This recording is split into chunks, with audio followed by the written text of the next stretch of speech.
Hey guys, it's the Pepper Preppers. Catherine and I are here in Idaho, and we are in front of my mother's container garden that she does in her in-town backyard.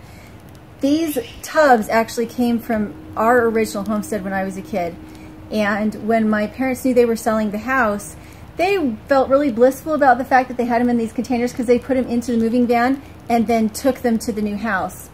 So you can move these, you can put them in different sections. If you have bad soil, you can still plant into them. I did that when we lived in Tucson, Arizona. I had all of my plants in pots, and when we moved, I took all my plants with me. Yeah, which is amazing because then everything that you have invested in them, you don't lose them. It is raining just a little bit today, so we will address the elephant in the room that we're about to get rained on. Yes. But we wanted to show you the abundance you can do even in a very, very tiny space. You could put these out on your porch, out on your deck, if you had zero space. If you lived in an apartment, you could easily put these out on a balcony or small porch. You don't have to have a lot of square footage in order to grow food. Yeah. And food independence is so important. If you're prepping for long-term or even short-term, whatever the situation may be, your preps and your storage will run out at some point. And if you don't know how to start a garden, the worst time to start a garden is when you need a garden. Yeah. So today, Catherine is bringing her favorite seed source. I have my favorite seed sources, but Catherine has this really special lady who has her own seeds from her own garden that she saves. They're very, what's the word for small business? Green roots. She's mom and pop. Yeah, mom and pop store. They're really cute little envelopes, and you get some really generous seeds, and some that are a little bit harder to find. Yeah, Mary's been incredible. I've been buying seeds from her for the last 2 years, maybe a little more, and her seed supply has more than doubled in the time that I've been dealing with her, and she does take special requests.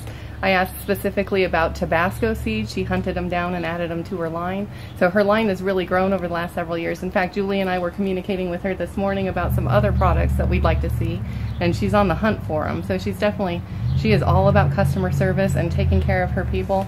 And her seed supply, she's consistent throughout the year. So she's got them January to December. The things that I really love to grow in my garden are medicinal herbs. I love them because they're beautiful. I love them because a lot of times they're perennial or they're self-seeding. So I don't have to replant them every year. They just make themselves comfortable. They make themselves at home and they stay. Some things you do need a greenhouse for. I have found that with some of my more sensitive herbs, it is something that I plant into the ground in my greenhouse. And if I don't put them in my greenhouse, they're not there again next year. But I'm in a zone 3-4, so we have some pretty nippy weather. I'm zone 7, so I'm a little more forgiving in my location. Yeah. But I do like medicinal herbs too, because oftentimes they're attractants for pollinators. Yeah. You're taking care of your bees and your butterflies, and so it's this whole system that feeds upon itself. Yeah. Some of my favorites are comfrey. I really like yarrow. What are some others? I like dandelion. Echinacea is one of my favorites. And some of those can be permaculture plants, like for comfrey, you can chop and drop, and what it actually does is add nutrition to the soil, and it protects. I actually use it as a mulch around other plants that I have just planted because it shades the soil, it holds some moisture in, so you can grow your own mulch. Those are some things you can do. Oftentimes they feed livestock as well. Comfrey feeds livestock. You can do, what are some others? I really like chicory. You can make a coffee substitute with chicory root. And you can also mix that with dandelion root. You roast them and then you use them as a coffee substitute. I can't do caffeine at all, and so those are some of the things that I like to drink.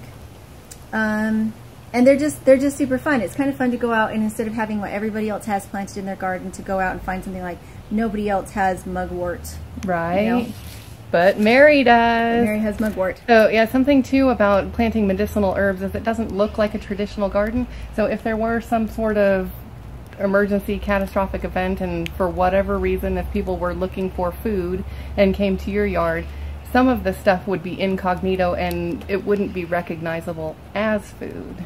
So it's really fun to have something that's curated when you're doing any kind of seeds, in my opinion, because you're like, okay, the person who planted all these seeds, what is it that they would put together as like your basic kit for this? What is it that would be your basic kit for that?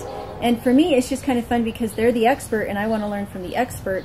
And so this is kind of fun because Mary has some packets that she has put together that are inexpensive, a little bit expensive, and then you get the whole thing with the bigger packet. So the biggest packet has 16 seeds, and I mean, it's not a small set of seeds. No. So if you guys are interested in herbs, it's a really great place to go to get some basics. There are other people out there that provide maybe some more random, maybe not quite as usable herbs, and these are very basic though. These, it's easy to find instructions on how to grow them and how to prepare them, how to dry them, and I like that.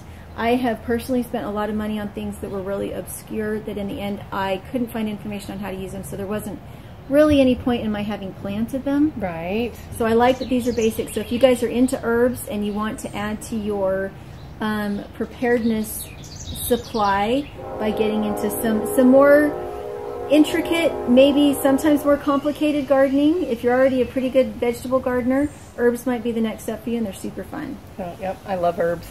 Yeah, so the prices range anywhere from $14 up to $50 depending on how big of a package and what varieties of seeds you want. So we would recommend that you go over to Mary's Heirloom Seeds if you want to look at those. Because she has like 200 seeds out there on her whole site, more than 200. Oh, I think she's up to like 500 Is she up to 500? She's got quite the selection. So there's a lot to choose from, and the nice thing is that hers are available all year round. I also have an affiliate link with MI Gardener, and I do love his seeds. The benefit to them is that they're very small packages, so they're very inexpensive. They're 99 cents a piece. But there's a small, not as many seeds in each package. They're good.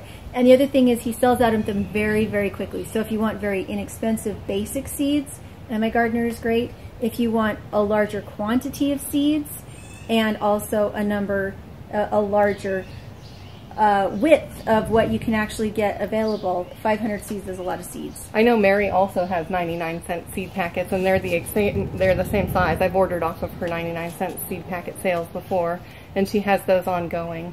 And to go back to talking about the combination packs, as I have noticed that I kind of get stuck in a rut, like I order the same things and plant the same things, and so buying a combination pack has kind of forced me outside my own comfort zone, and I've received items I necessarily would not have ordered on my own independently, and so it's been kind of fun to push myself outside of my norm. Yeah.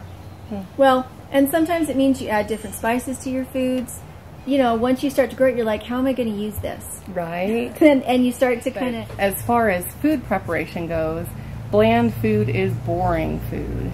And so if you can add some spices and herbs to your backyard garden and your prepping supplies, your family will appreciate it. Yeah. Well, and if you can broaden your palate, it's probably healthier for you. You know, if you're eating the same food every day, day in and day out, they say that if you're going to eat meat, eat a wide range of meat. If you're going to eat vegetables, eat a wide range of vegetables. A lot of food allergies can actually be exacerbated by always eating the same foods. We build up something of a reaction to them if we do. And so mineral and vitamin deficiencies come from having a narrowed diet. Yeah. And it's boring. Like you said, it's boring if you don't have enough flavors, if you don't have enough to play with to make your food exciting. And on top of that, a lot of these herbs are traditionally medicinal. Yes. And that means that you can go look in an old wives' tale somewhere and find that herb, and you may be able to look up a way to use it medicinally for your own family. We can't recommend them necessarily uses for them, but you can look up traditional uses for them.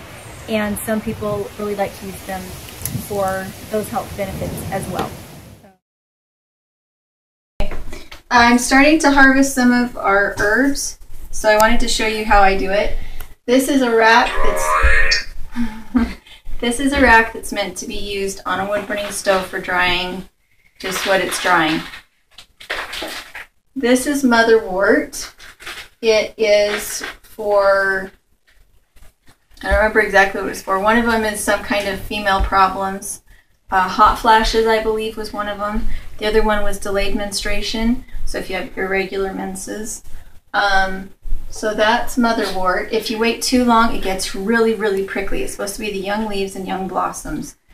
And then it gets like this nasty shield all the way down the stem of pricklies. The other place that I like to dehydrate is on this. It's not real bright here. So if I've run out of room, the other way that I do it is I have a dark closet, and I take, can you see the rubber band? Yes. Okay. I take pretty rubber band. This is mint, and I'll cut it all up and rinse it just a little bit, because I know that in some places I have used rabbit manure tea. So I rinse it really good with cool water. If you use warm or hot water, you will wilt your plants and you lose your aromatic oils if you rinse with hot water. So I wrap it around, and then I go and stick it on a hook inside a dark closet. All of these will go in dry, clean mason jars with the lids on, and they'll last for probably 2 years. So once I have this ready, I get a bowl so that as I am stripping the leaves off, I can catch it without making a mess or having it be on an unsanitary surface. And I have done this so far with mullein, nettles, and now I'm doing my mint. And I still need to do some others that I need to re-identify in my boxes because I can't remember what they are. And that's pretty much all you really need. Is you need somewhere that's dark. You don't want it bright. Good airflow, and just make sure that it's really dry as tinder before you start, and then keep it in mason jars because they're easy to sterilize. And then I would store anything that I'm not actually currently using. I would store it downstairs in the cool storage.